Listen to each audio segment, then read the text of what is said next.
Você já desconfiou de alguém, mas não tinha provas?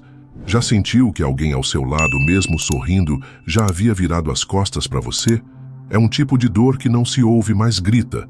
Vem devagar, mascarada de doçura, disfarçada de carinho, escondida até mesmo na oração. E o pior, normalmente a gente só descobre quando já sangrou demais.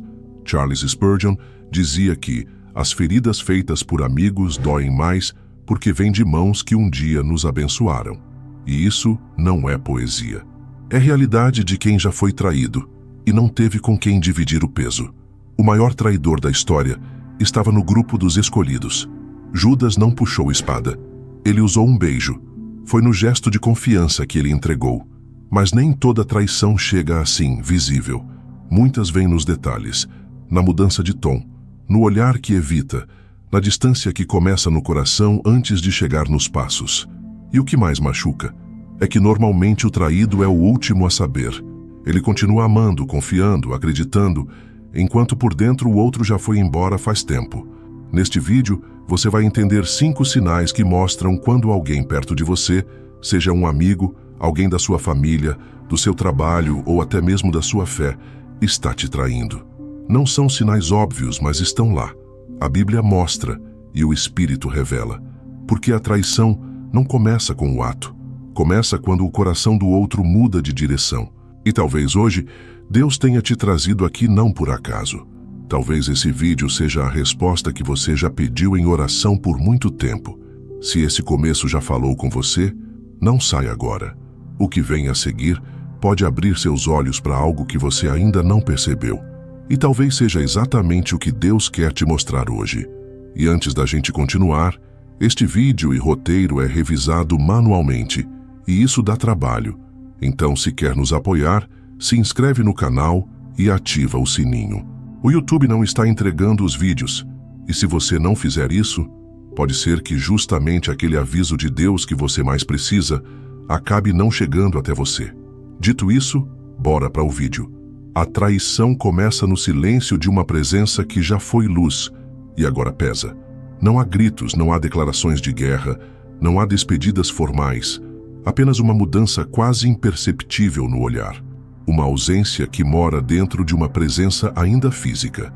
O corpo está ali, mas a alma já foi embora. Pessoas não traem de repente. Elas se despedem aos poucos. Primeiro nos gestos, depois nas intenções, por fim no coração. Olhares vazios, respostas automáticas, sorrisos que não chegam aos olhos. Tudo isso é sinal de que algo se partiu por dentro.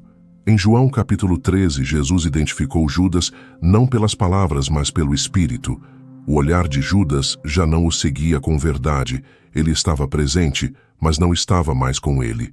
É fácil confiar no que é dito. Mas a verdade, muitas vezes, está no que não se diz. Está no olhar que desvia. No rosto que já não expressa alegria pela tua vitória. No silêncio que antes era conforto e agora virou muro.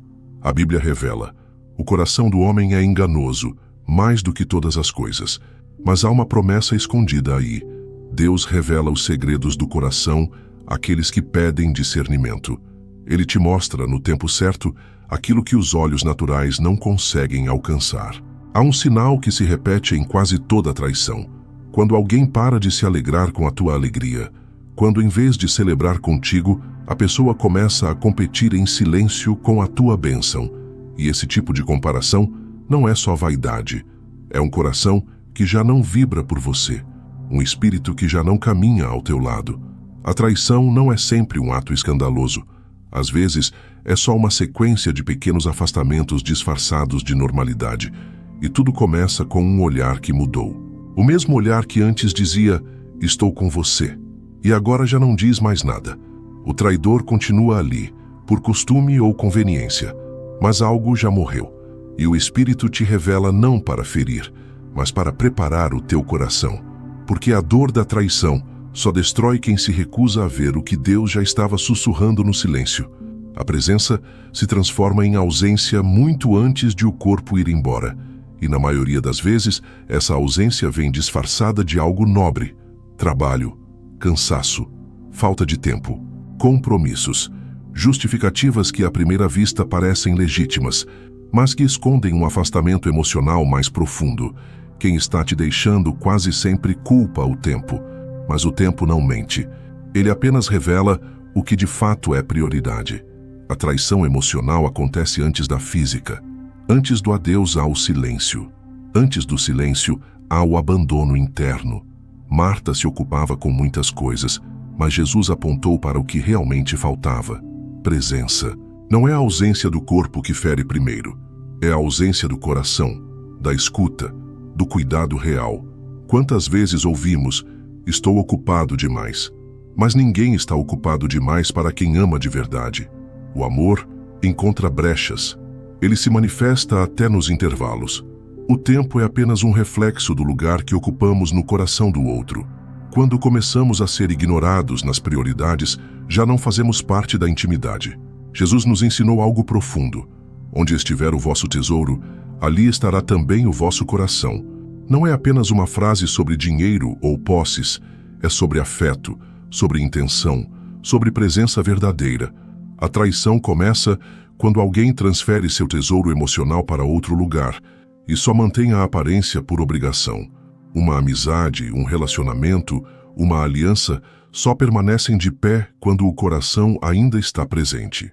Mesmo que o corpo esteja longe, quando há vínculo de verdade, a presença se manifesta. Mas quando o coração já foi embora, nem a proximidade física sustenta mais. A ausência disfarçada de ocupação é uma despedida silenciosa, e ela costuma doer mais porque parece racional, justa, até compreensível. Mas por trás do cansaço e das desculpas, há um distanciamento. O laço que antes era espontâneo, agora precisa ser forçado. E tudo que precisa ser forçado para continuar, já não é presença, é obrigação. E onde há obrigação, já não há aliança. A traição, muitas vezes, não se revela em gestos grandes, mas em palavras pequenas. Sarcasmos sutis, comentários irônicos, risos em momentos que antes eram sagrados. É quando alguém começa a tratar como motivo de piada aquilo que, um dia, foi motivo de oração. O que antes era fé compartilhada, agora vira motivo de questionamento.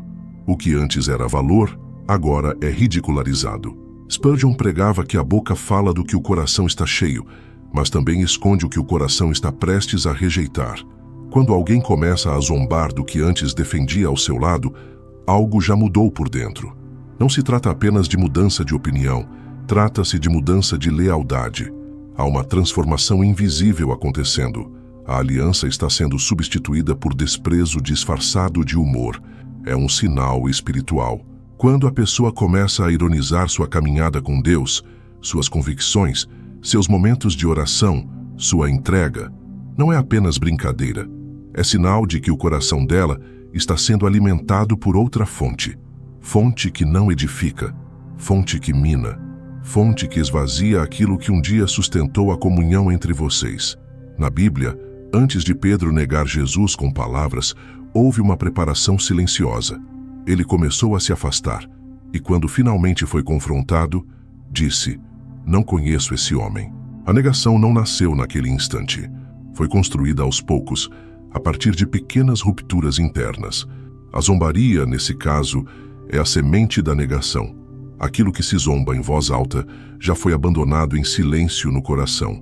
Quando alguém começa a fazer pouco caso daquilo que vocês construíram juntos, ou das verdades que vocês dividiam em oração, não é apenas uma crise pessoal. É um indício de deslealdade. Não a sua pessoa apenas, mas a essência do que os unia. E esse tipo de traição fere em profundidade, porque não destrói só uma relação. Destrói também a história que foi construída com sacrifício.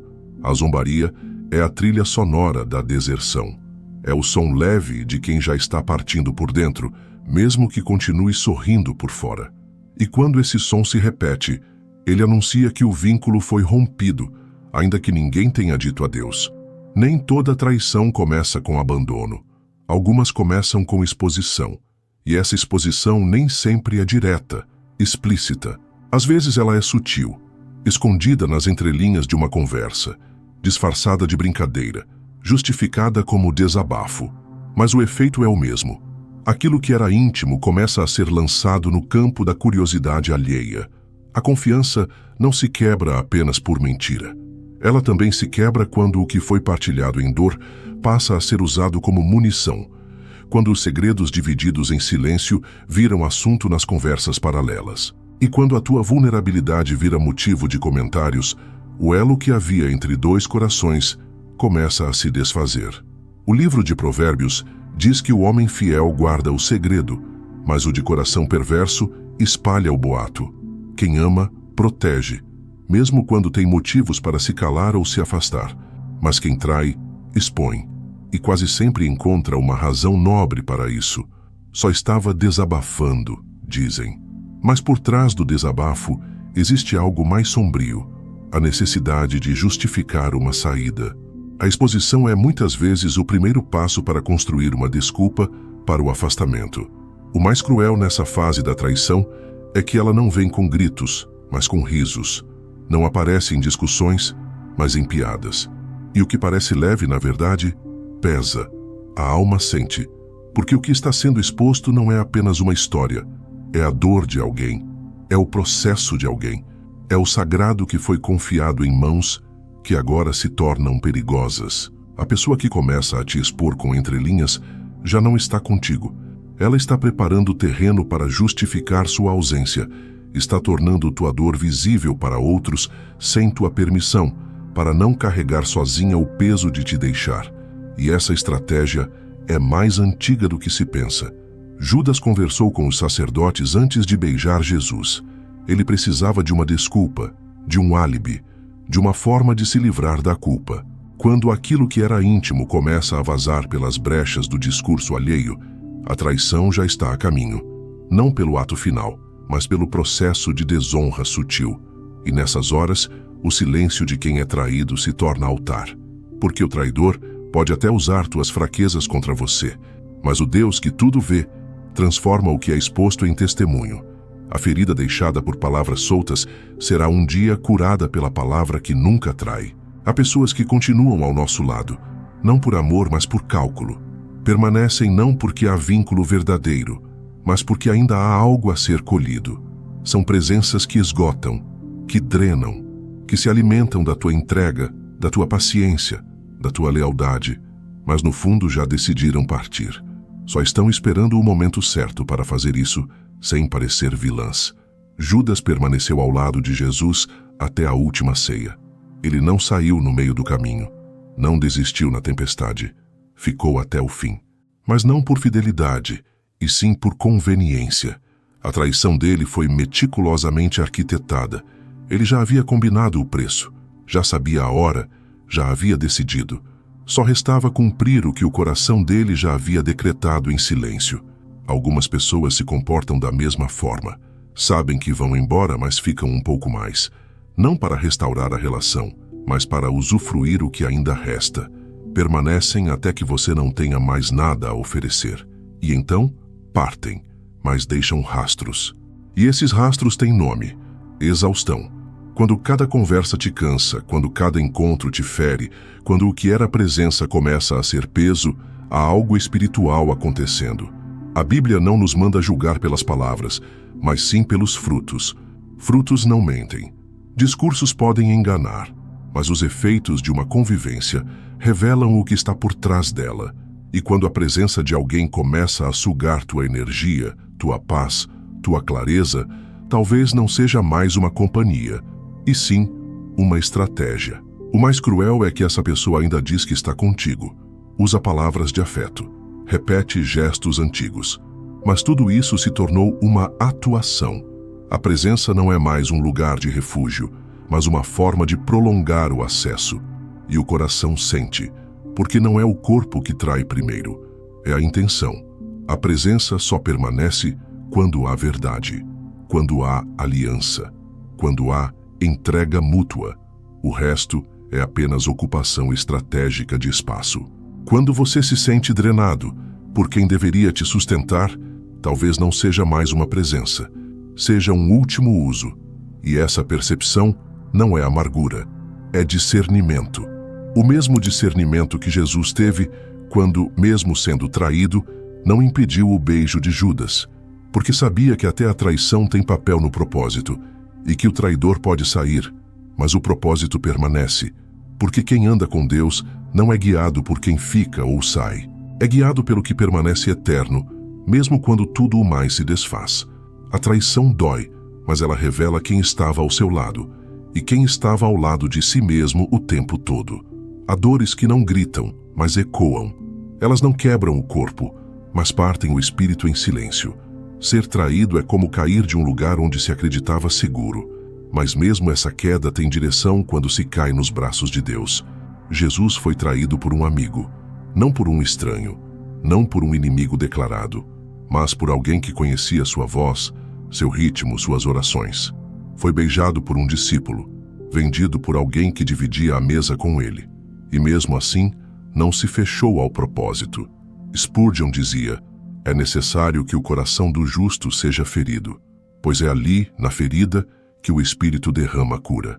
O lugar da ferida é, muitas vezes, o lugar onde Deus decide reconstruir. A traição não é o fim, ela é uma revelação. Ela mostra quem somos quando somos feridos. Mostra se nossa fé estava no outro ou em Deus, se nossa estabilidade dependia da fidelidade humana ou da presença silenciosa do Pai. Quando tudo desmorona, o que permanece? O que resiste à ausência? O que sobrevive quando o afeto falha? É aí que a fé deixa de ser discurso e se torna âncora. Às vezes, o traidor é necessário para que sejamos empurrados ao propósito. Judas empurrou Jesus para a cruz. Os irmãos de José o empurraram para o Egito, mas nenhum desses empurrões anulou o chamado. Pelo contrário, aceleraram a vontade divina. Como José disse a seus irmãos, após ser vendido por eles: vocês intentaram o mal contra mim, porém Deus o tornou em bem. Essa é a linguagem da redenção. O que feriu, cura. O que despedaçou, revela. O que expôs, também santificou. Quando alguém te trair, não se desespere. O céu ainda está em silêncio, mas não está ausente. Deus pode até se calar, mas nunca abandona. E a dor que você sente hoje pode ser o altar de revelação de amanhã. Porque o traidor pode até sair, mas o Senhor permanece.